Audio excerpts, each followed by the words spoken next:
ಮಂಗಳೂರಿನಲ್ಲಿ ಇದೇ ಮೊದಲ ಬಾರಿಗೆ 5ನೇ ರಾಷ್ಟ್ರೀಯ ಮಟ್ಟದ ಫಿನ್ ಸ್ವಿಮ್ಮಿಂಗ್ ಚಾಂಪಿಯನ್ಶಿಪ್ ಡಿಸೆಂಬರ್ 20ರಿಂದ 22ರವರೆಗೆ ನಗರದ ಎಮ್ಮೆಕೆರೆ ಈಜುಕೊಳದಲ್ಲಿ ನಡೆಯಲಿದೆ ಎಂದು under water sports federation of ಇಂಡಿಯಾದ general secretary doctor Tapan Kumar ಅವರು ತಿಳಿಸಿದರು. ಅವರು ಮಂಗಳೂರಿನ ಪ್ರೆಸ್ ಕ್ಲಬ್ನಲ್ಲಿ ಸುದ್ದಿಗೋಷ್ಠಿ ನಡೆಸಿ ಮಾಹಿತಿ ನೀಡಿದರು.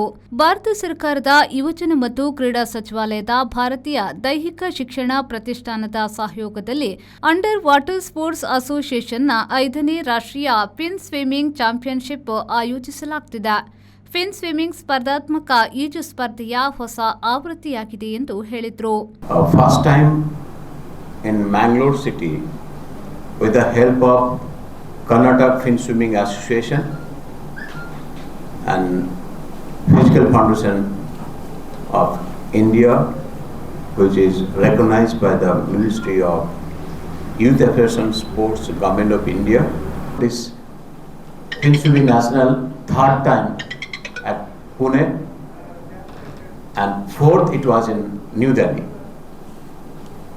and fifth edition the first time in Karnataka, that is in Mangalore Smart City.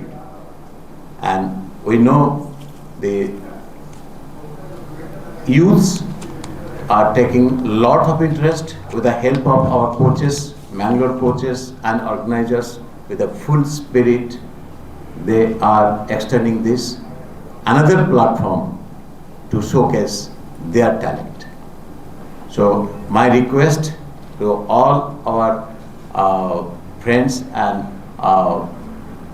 press personnel is a strongest pillar, or the third pillar I must say, of the country, to spread this among the youths throughout the country so that this sports can reach each and every one, so that they can participate with their full spirit. ನಂತರ ಮಾತನಾಡಿದ Karnataka fin swimming ಅಸೋಸಿಯೇಷನ್ನ general secretary Ramakrishna ಅವರು, ನಗರದ ಎಮ್ಮೆಕೆರೆ ಈಜುಕೊಳದಲ್ಲಿ ಇದೇ ಮೊದಲ ಬಾರಿಗೆ fin swimming ಈಜು ಸ್ಪರ್ಧೆ ನಡೆಯಲಿದ್ದು, ಫಿನ್ ಸ್ವಿಮ್ಮಿಂಗ್ನಲ್ಲಿ ಮೋನೋ, ಫಿನ್, ಬೈಫಿನ್ ಎನ್ನುವ ವಿಧಗಳಿವೆ. ಬೈಫಿನ್ ಎಂದರೆ 2 ಕಾಲುಗಳಿಗೆ ಪ್ರತ್ಯೇಕವಾಗಿ 2 ರೆಕ್ಕೆ ಕಟ್ಟಿಕೊಳ್ಳಲಾಗುತ್ತದೆ. ವಿವಿಧ ವಿಭಾಗದಲ್ಲಿ ಸ್ಪರ್ಧೆಗಳು ನಡೆಯಲಿದೆ ಎಂದು ಮಾಹಿತಿ ನೀಡಿದರು. ನಾವು ಇದು ಫಸ್ಟ್ ಟೈಮ್ ಈ ಒಂದು ನ್ಯಾಷನಲ್ ಲೆವೆಲ್ ಅನ್ನು ನಾವು ಹಮ್ಮಿಕೊಂಡಿದ್ದೇವೆ. ಇದರಲ್ಲಿ ತುಂಬ ಇವೆಂಟ್ಗಳನ್ನು ನಾವು ಭಾಗವಹಿಸಲಿಕ್ಕೆ ಪ್ರಯತ್ನ ಮಾಡ್ತೇವೆ. ಕೆಟಗರಿಗೆ ಹೇಳಿದವರು, ಯಾಕೆಂದರೆ ಇಲ್ಲಿ 3 ವಿಧದ ಈಜು ನಡೀತದೆ. ಅದರಲ್ಲಿ ಒಂದು ಬೈಫಿನ್ಸ್ ಅಂದರೆ ಕಾಲುಗಳಿಗೆ 2 ಫಿನ್ಸ್ಗಳನ್ನು ಹಾಕಿ ಹೋಗುವಂಥದ್ದು, ಮತ್ತೊಂದು ಮೋನೋಫಿನ್ಸ್, ಮತ್ತೊಂದು ಎಫ್ನಿಯಾ ಇವರು ಹೇಳಿದ್ದಾರೆ ಉಸಿರಿ ಕಟ್ಟುವಿಕೆ ಅಂಡರ್ ವಾಟರ್. ಅದನ್ನು 3 ವಿಭಾಗಗಳಲ್ಲಿ ನಡೀತದೆ. ಬೇರೆ ಬೇರೆ ಕೆಟಗರಿಗಳಿಗೆ ಬೇರೆ ಬೇರೆ ಇವೆಂಟ್ಗಳನ್ನು ನಾವು ಹಮ್ಮಿಕೊಂಡಿದ್ದೇವೆ. ಅದಾவது according to the federation rule ಪ್ರಕಾರ ನಾವು ಮಾಡ್ತಾ ಇದ್ದೇವೆ. ಸೊ ಇಲ್ಲಿ ಇನಾಗ್ರೇಷನ್ ನಾಳೆ ಇವತ್ತು ಸಾಯಂಕಾಲ ನಾವು ಮೀಟಿಂಗ್ ಮಾಡ್ತಾ ಇದ್ದೇವೆ. ನಾಳೆ ಇನಾಗ್ರೇಷನ್ ಇದೆ. ಇನಾಗ್ರೇಷನ್ ಮತ್ತು ಕ್ಲೋಸಿಂಗ್ ಸೆರೆಮನಿ ಇಟ್ಟುಕೊಂಡಿದ್ದೇವೆ. ಸುಮಾರು ವ್ಯವಸ್ಥಿತವಾಗಿ ಇವರು ಹೇಳಿದಾಗೆ 1300 ಈಜುಪಟುಗಳು ಭಾಗವಹಿಸುವ ಒಂದು ವಿಚಾರ ಇದೆ.